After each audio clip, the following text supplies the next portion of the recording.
first lady, second lady, and all those characters. The prime one. And, all those people. Okay? I've just done a quick math. Do we need those ones to spend money? Or can that money be diverted to doctors? I already can see by just telling these ladies to sit at home and take care of their husbands. Yeah? Isn't that chauvinism? No, listen. Yeah. They are not. If the man is if the other agenda was holding office, the man would be at home. And you're encouraging Kenyans as a father figure to buy local. Please be the good example. It must start with you. Start putting on local. In fact, we want to see the president in a color some of these times when he's going to, interact with the hustler. Maybe we would want to see him in a color. What gives him the idea that he can do as he wishes? This is not his personal house. This is not for going. I think the president needs to stop being simplistic. Is there a vacuum post Raila? Play one clip where Ruto has spoken truthfully. A very good day to you and welcome to Philip Kisia Unscripted. My name is Jadiel Kabiro here for our political conversations which we hope will help our political leaders in making better policy decisions and informed political moves. Martha Karua and NAK Kenya party leader says stop the arrogance of just thumping, sit down and talk to the doctors, addressing President William Ruto.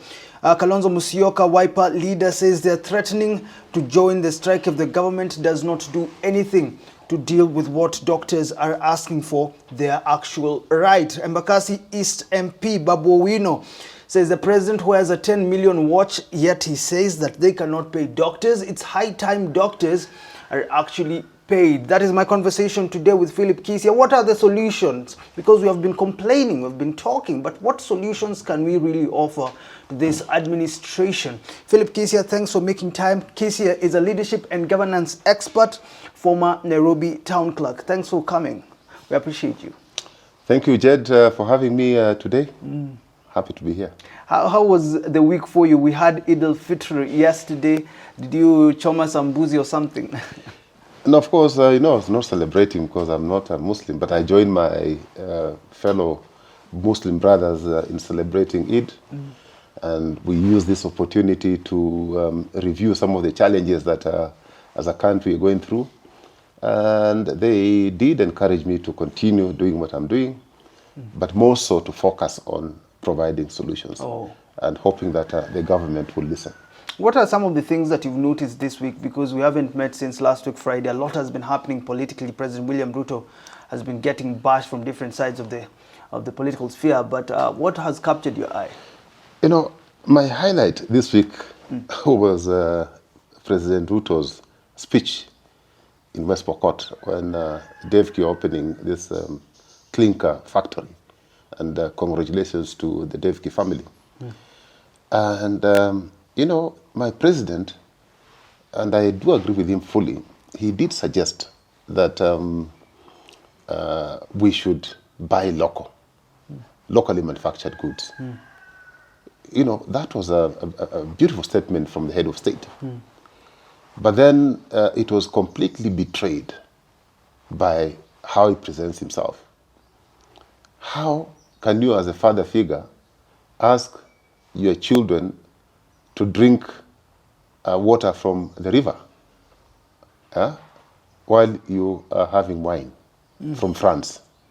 You're drinking wine from France or Spain, beautiful wine, expensive wine, but you want your children to drink not just even tap water, but water from the river. Where are you getting that context? You see, you find President Ruto, he puts on not just an imported watch, but the most expensive watch. Most expensive.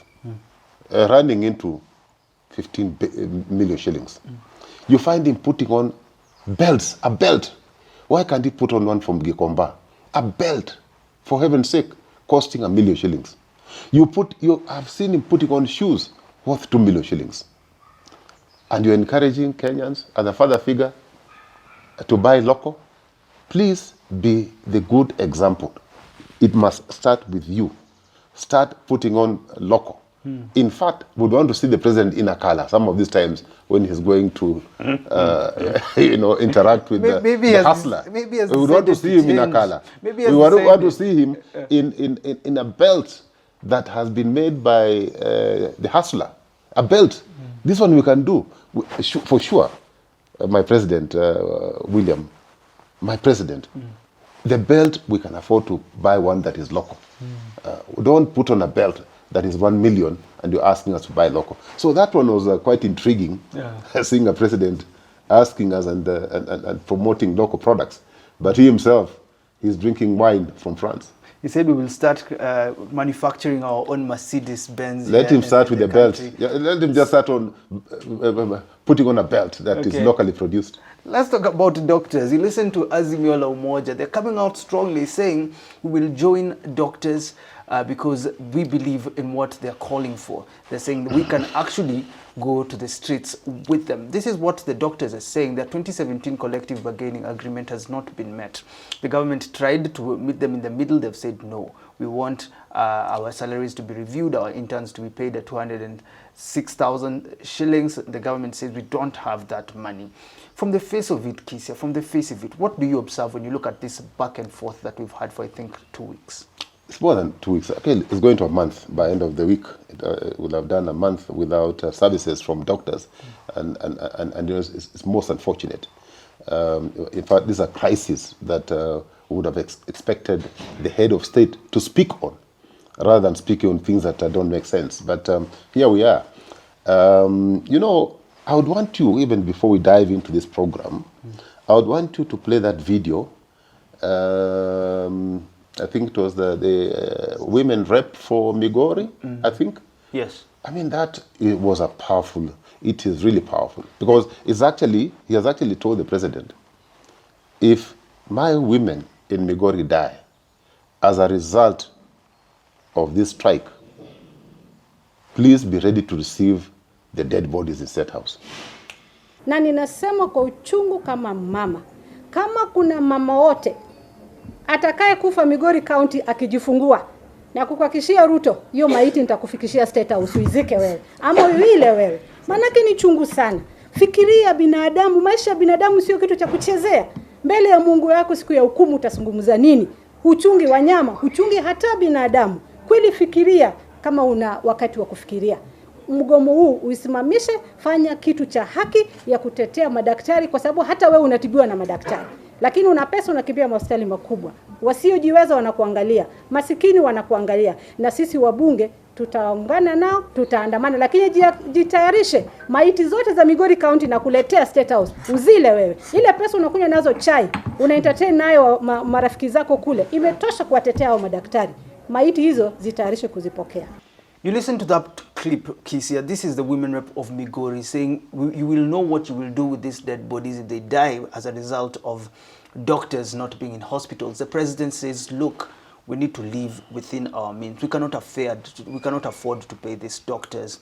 Is the president justified to say, look, let's try to live within our means? You see, the president is justified, and we support. We support the fact that people must live within their means. Even you and me must live within our means. Because if you try to live within your means, out of your means, you'll of course end up crashing. So, but you know, it is easier said than done. The president's action and his government have actually suggested that it is only you on the other side who should live within your means, but they are allowed to live out of their means. How okay? So? Now, you see,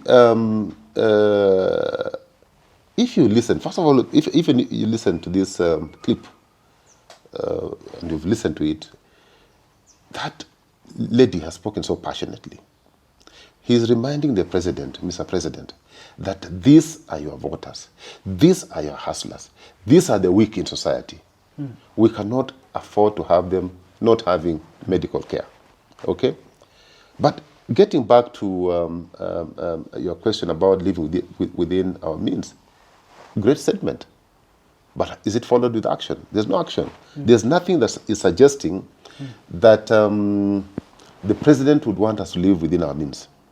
In fact, first of all, just look at the way the doctors have been treated, or the interns, or even professionals are treated in this country. it is very disingenuous. How can you send goons to fight people who treat you? How can you send goons? Those goons were sent. Who paid them to come and attack doctors who are demonstrating peacefully? They were not armed. Who sent the goons? You believe they were paid? Who sent the goons? This government has intelligence services. They are well aware. Who sent the goons? That's the question that we must be asking ourselves. And you see, look at it this way. The people we are calling interns are actually doctors who, as part of the initiation into the profession, are required to do a one-year internship, like most professions do, an internship program. But these are doctors who are really qualified. They've done their 6 years in medical school. Okay? And from what I gather, these people are calling interns are actually people who work. They are the first call when you get to hospital, level 4 or 5. They're the ones you meet. They're the ones who start off the treatment regime. They're the ones who diagnose you. Okay? They're the ones, before even then, now they call the experienced doctors. These are the people we meet. So strictly speaking, these are not just they are people who are already working. They are people who are already providing services, healthcare services to the people of this country. Okay? Now, before you ask a question, let me answer your question. Okay. The first one. You said, is it possible to live within means? Yes, it is. And I want to give you, instead of lamentation today, I want to focus on providing solutions, particularly on this matter to do with doctors. I, the other day, posed a question to Mrs. Mengich, the chair of Salaries and Remuneration Commission, and I asked a simple question. We are talking about living within means, but you, as the chairperson and your commission, has already proposed that we recruit CAS, 51 of them. And I've done a quick arithmetic. The cost of having one fellow there called a CAS, who according to Mengich, that person, in terms of qualification, it is not important. That's what she said. Education is not important. Technical experience is not important. She was talking about a process and impact. What impact does a CAS have on our social economic being as Kenyans? I can tell you zero. But I've worked out the cost of having one CAS. If you look at the salary and the entire works, the people will be working under the CAS, the office expenses and what have you, it is not less than 3 million per month. Now 3 million times 51 of them, in 1 year, these people will have consumed 1.5 billion. The question is, who do we need? Do we need doctors or do we need some characters called CAS who are adding no value? So if they're asking for solution, that's one thing they should do. If the president is serious about living within means, he should forget about this thing called CAS. And that money is diverted to doctors. We immediately have 1.5. They already want to employ these people. They are eager. They want to employ them. So that money saved, take it to the doctors. The office of the president consumes, office of the president, forget about the others, it consumes 9% of budget. If it is about living within the means, our means, I would propose that the president reviews his budget in the office by 30%. His budget. Because some of the things that he does, like entertaining people and spending 4.5 million per day on tea and mandazi, entertainment. Some of these trips that he's making that don't make sense. There are so many, he's all over spending public funds. He consumes 9% of a budget. Can he consider reducing his budget by 30%? But isn't that what he's been calling for? He must reduce his budget. I want him to make that statement tomorrow, that he is leading from the front. He reduces his budget by 30%. We already have 90 billion. 90 billion shillings by just his office cutting by 30%. Then let's get to the so-called first ladies. First lady, second lady, and all those characters. The prime one. And all those people. Okay? I've just done a quick math. Do we need those ones to spend money? or that can that money be diverted to doctors? I already can see by just telling these ladies to sit at home and take care of their husbands. Yeah. Yeah? Isn't that chauvinism? No, listen. Yeah. They are not. If the man is if the other agenda was holding office, the man would be at home. I'm not being chauvinistic. I'm just, this is a fact. Okay. So it is their husbands who are holding public office. So they can stay at home, take care of their children, their husbands, and grandchildren if they have. Okay. We immediately save 1.5 billion. No, 2 billion. Now, the other day I was talking to somebody from the government of Kenya Kwanza, and they said, I said, you know, the previous president had said that we lose about 2 billion per day on corruption. He said, no, now it's 3 billion. It came from Kenya Kwanza. It's Kenya Kwanza official. And I said, my God, it has moved to 3 billion. I said, you know what? Then eat that 1 billion. Continue eating 1 billion. But 2 billion, please give it to us. Give it back to us. So if President William Ruto is serious and he saves 2 billion per day from corruption, 2 billion, he has 700 billion shillings for paying civil servants better, for fixing our roads, for paying our loans. We don't even have to borrow. In fact, he does not even have to increase taxes. You know, by just taking that measure. Okay? So these are some of the quick wins that if the president was serious, he would undertake without hurting civil servants, without punishing doctors who we need so badly. Instead of lumping more taxes on Kenya, there is money already that we can find in this budget, and by stopping corruption. You've talked about Lynn Mengich. You listen to her. She says, look, interns want a salary of an actual doctor. If you're an intern, you're getting stipends and not remuneration. You see, this is a matter of semantics. It's a matter of semantics. For any practical purposes, this person is a doctor. When they go to hospital, they don't stand there watching patients. They treat patients.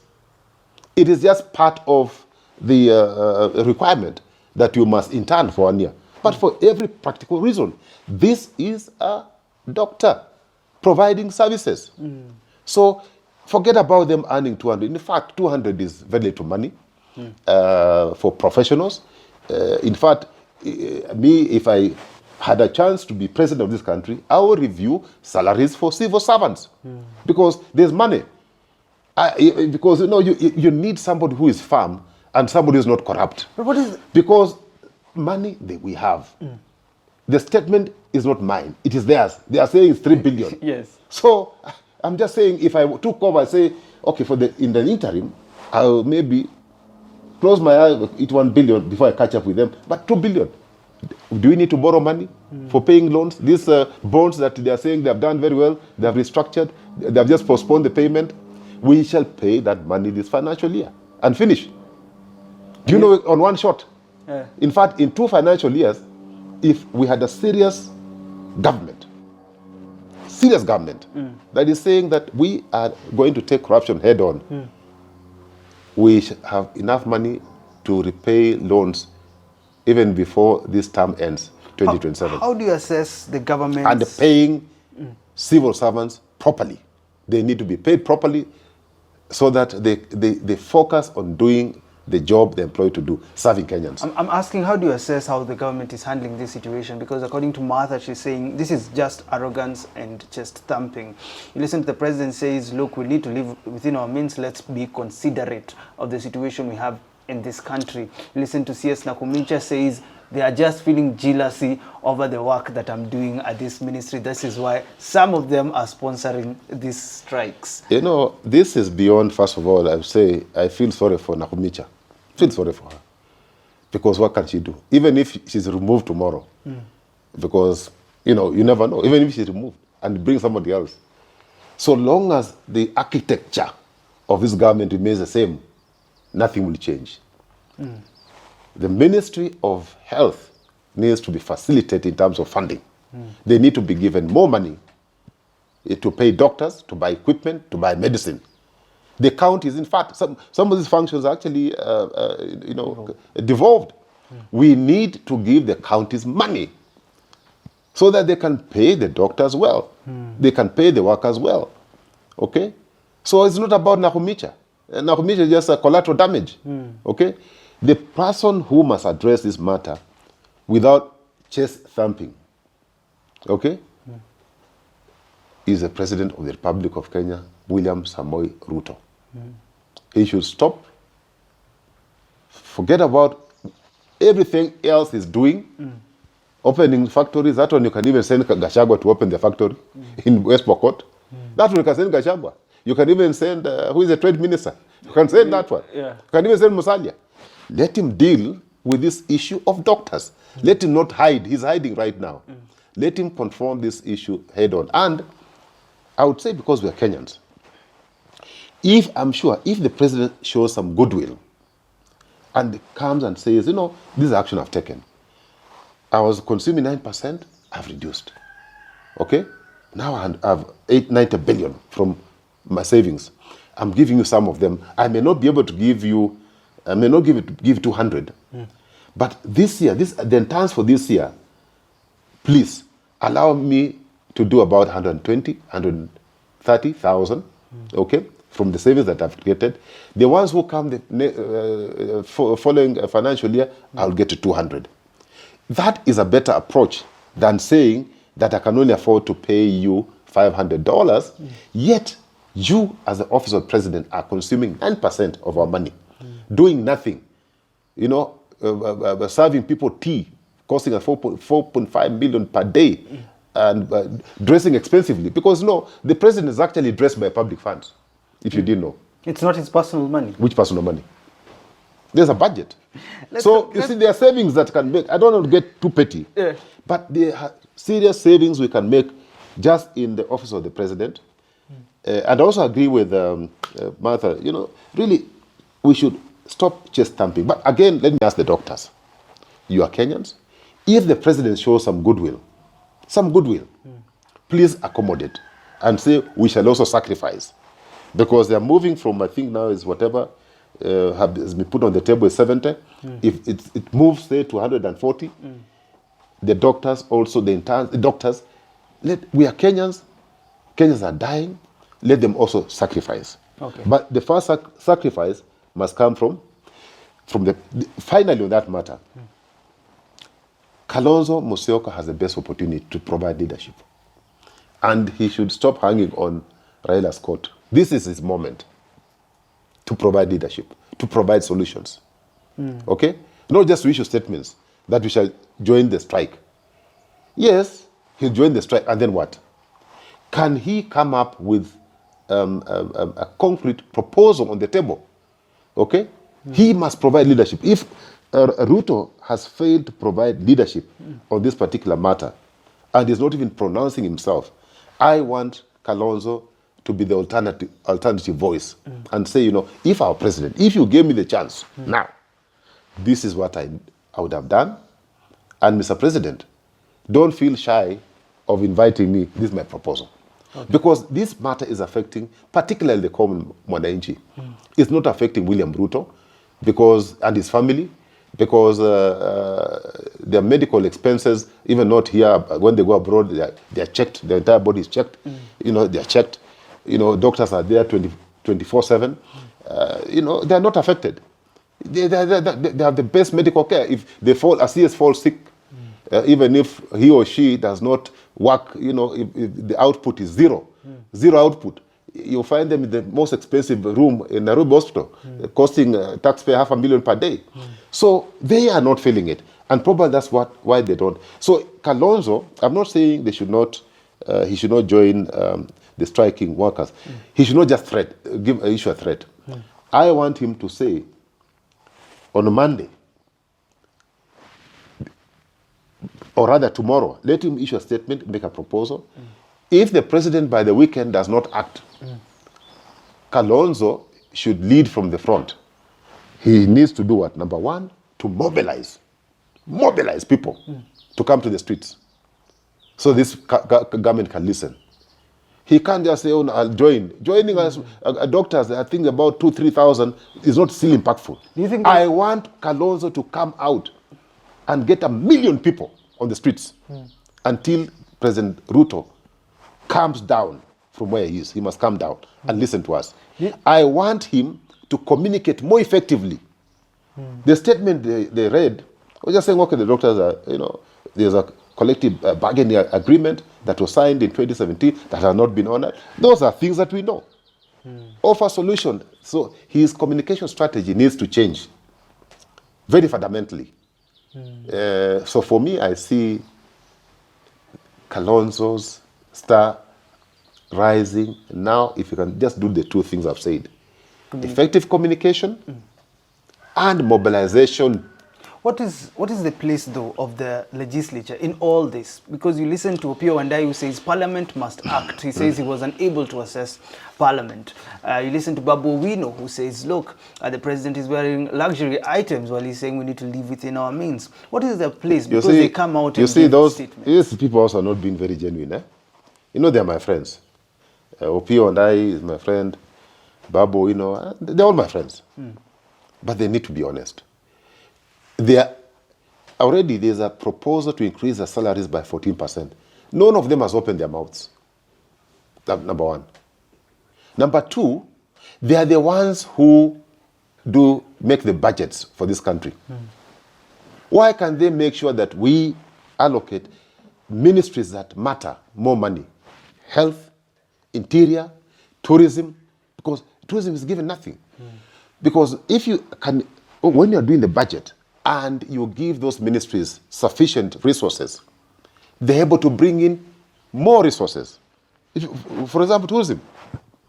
We spend nothing on tourism, but we still get a few billion shillings.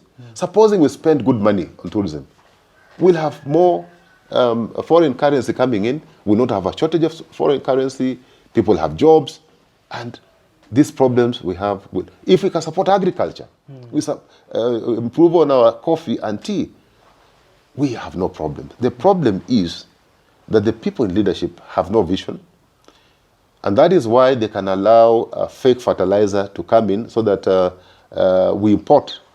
By the end of this year, probably by the end of this year or before, we shall start importing maize. Don't be surprised.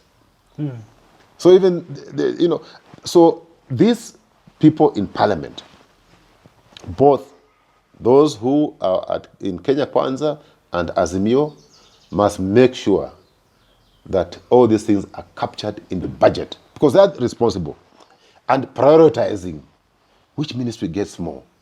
They only fight for parliament to get more resources. They never fight. I never see them fighting hard for the ministries that matter in this country to be given resources. They are the ones who make this budget. Can they make sure that the budget they are formulating now, which is in the final stages, that the ministries which matter in this country are given adequate resources? They can actually even step down some of the packs they have to accommodate these ministries. You said you pity the CS for Health, Nakumenja. Do you think she's capable of handling this situation that is on her table now? Because it seems like it's the president, the legislature, the doctor, and she's there in the middle. Is she able to do this? Nakumenja is collateral damage. I'm sure if she was given adequate resources, she would have done better. But you're putting somebody there, one, to defend your government when it's failing. Number two, you don't give her adequate resourcing. What can she do? She's limited. So even if she had capacity to perform, her capacity to perform is affected by those limitations. Okay. What is your final message to the president? Because you've offered good solutions, which we hope will be implemented. But of course, there is too much talk, less do. What is your message to the president? My message to the president is that he should drop from the ivory tower. He should stop pretending that there's nothing that is happening. This is a very serious matter that actually, where people are serious, this is an issue that can bring down government very easily. So let him not take this thing for granted. Let him calm down. Let him meet the doctors. Let him not pretend that he's some little god somewhere. Let him just calm down. These are our children, his children. Let him engage them. Because these are interns who have just graduated. Let him engage these people. I am sure where he is, he will not have loved to see his child on the streets. I am sure none of his children is paid 47,000. He knows it very well. He knows very well all his children are funded by the public, transport, security, and what have you. Why do you want to mistreat a doctor who has spent 6 years to qualify? And you're mistreating them by just saying, oh, you know, because 1 year, persevere, pay 47,000. Please, Mr. President, calm down. Mr. President, calm down. That is the message from Philip Kisia, leadership and governance expert, about the conversation in our health sector. Until we do talk again, have yourself a lovely rest of your day.